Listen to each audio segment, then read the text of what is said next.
Assalamualaikum warahmatullahi wabarakatuh. Kembali lagi dengan saya Habibatul Hanan, NIM D03219009 pada mata kuliah Manajemen Strategi Pendidikan. Di sini saya akan menjelaskan tentang tutorial instrumen EDM.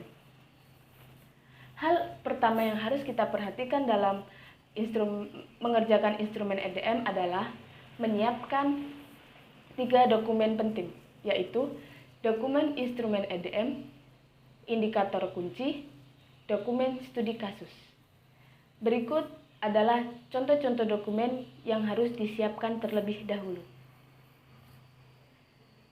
Langkah selanjutnya yaitu mengisi instrumen EDM. Di sini saya akan menjelaskan secara singkat cara menganalisis antara kasus dengan indikator. Yang pertama, kita harus membaca instrumen EDM yang ada terlebih dahulu.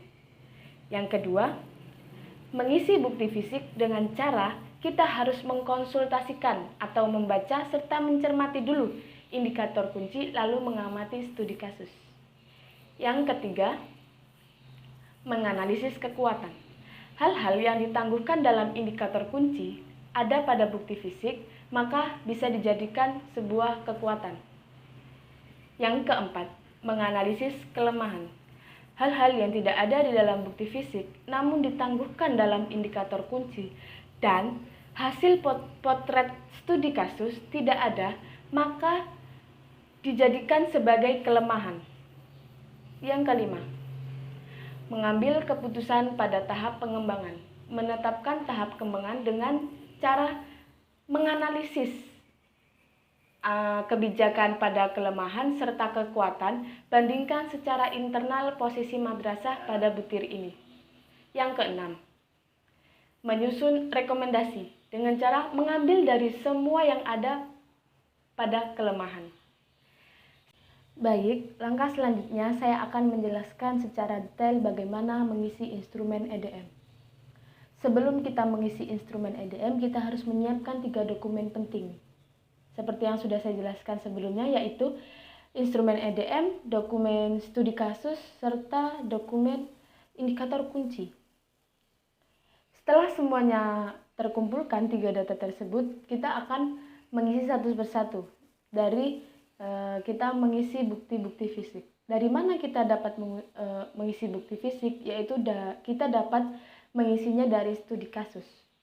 Namun, kita tidak bisa langsung mengcopy paste apa yang ada di dalam studi kasus. Tetapi kita harus mengacu pada indikator kunci. Seperti yang sudah tertera di Word sebelah kiri yang sudah saya tandai merah, yaitu muatan lokal disesuaikan dengan kebutuhan karakter daerah, kebutuhan sosial masyarakat, dan kondisi budaya, usia peserta didik, serta kebutuhan pembelajaran. Indikator kunci ini sebagai acuan kita untuk mengisi bukti-bukti fisik dari studi kasus. Setelah kita tahu apa saja bukti indikator kunci, maka kita lari ke dokumen bukti fisik.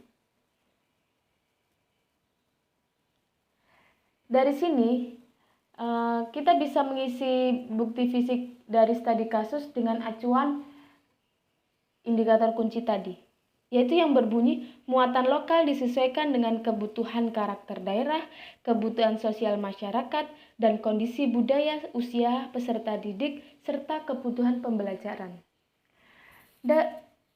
Dari yang indikator kunci yang saya sebutkan tadi, adakah dalam studi kasus? Kita harus baca dengan lengkap poin yang ada dalam indikator kunci atau ada atau tidak dalam studi kasus. Berhubung yang ingin saya jelaskan adalah muatan lokal disesuaikan dengan kebutuhan karakter daerah, kebutuhan sosial, masyarakat, dan kondisi budaya, usia peserta didik, serta kebutuhan pembelajaran tidak ada dalam studi kasus. Jadi, dalam bukti fisik di indikator instrumen EDM ini tidak terdapat bukti fisik, otomatis tidak terdapat kekuatan. Jadi dalam bukti fisik ini kosong, tidak ada. Karena tidak ada bukti fisik dalam studi kasus, maka tidak ada kekuatan. Otomatis, apa yang ada pada indikator kunci menjadi sebuah kelemahan di dokumen instrumen EDM. Menjadi kelemahan. Muatan lokal disesuaikan dengan kebutuhan, karakter daerah, kebudayaan sosial masyarakat, dan kondisi budaya, usia peserta didik, serta kebutuhan pembelajaran. Karena ini menjadi kelemahan, maka kita harus merubah kata depan dengan madrasah belum memuat. Madrasah belum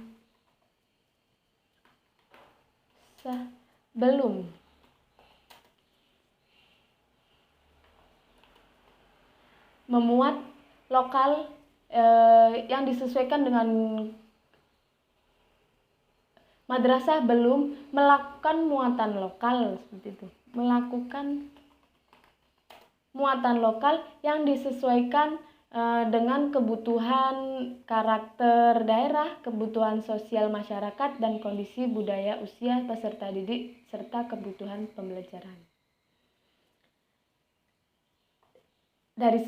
Kita sudah menemukan kelemahan. Karena dalam indikator kunci hanya ada 1 poin, maka dalam kelemahan juga hanya terdapat 1 poin. Langkah selanjutnya yaitu pengisian tahapan pengembangan. Dari mana kita bisa mengisi tahapan pengembangan? Kita harus terpacu pada kekuatan dan kelemahan. Karena berhubung kita tidak terdapat kekuatan, maka kita harus membaca tiap tahap. Di manakah letak yang tepat dalam kelemahan tersebut masuk pada tahap berapa. Karena di sini madrasah belum melakukan muatan, otomatis tidak ada yang dilakukan.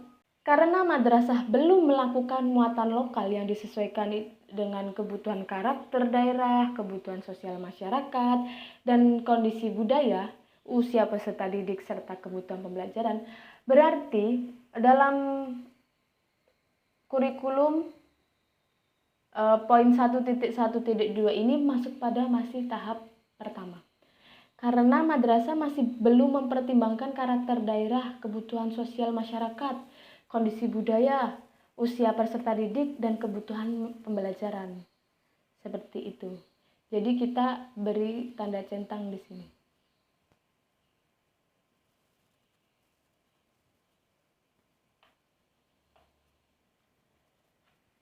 Setelah kita melakukan tahapan pengembangan, yang selanjutnya kita kerjakan adalah menulis rekomendasi. Bagaimana kita dapat menulis rekomendasi? Dengan cara mengambil kata dari kelemahan dengan merubah madrasah perlu. Seperti itu. Kita dapat mengambil dari kelemahan dengan mengganti kata belum menjadi perlu.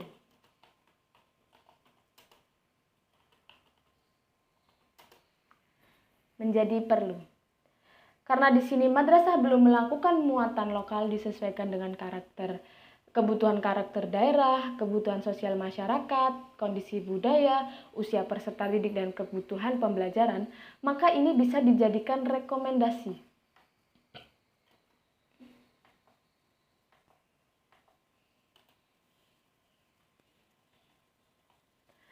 Dengan mengubah kata belum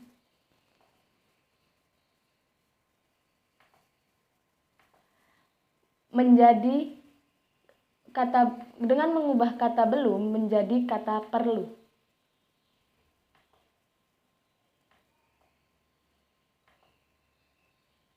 Jadi kata belum di madrasah belum ini kita ganti dengan kata perlu. Jadi madrasah perlu melakukan muatan lokal yang disesuaikan dengan kebutuhan karakter daerah, kebutuhan sosial masyarakat, kondisi budaya, usia peserta didik, dan kebutuhan pembelajaran. Sekian penjelasan dari saya, kurang lebihnya mohon maaf. Assalamualaikum warahmatullahi wabarakatuh.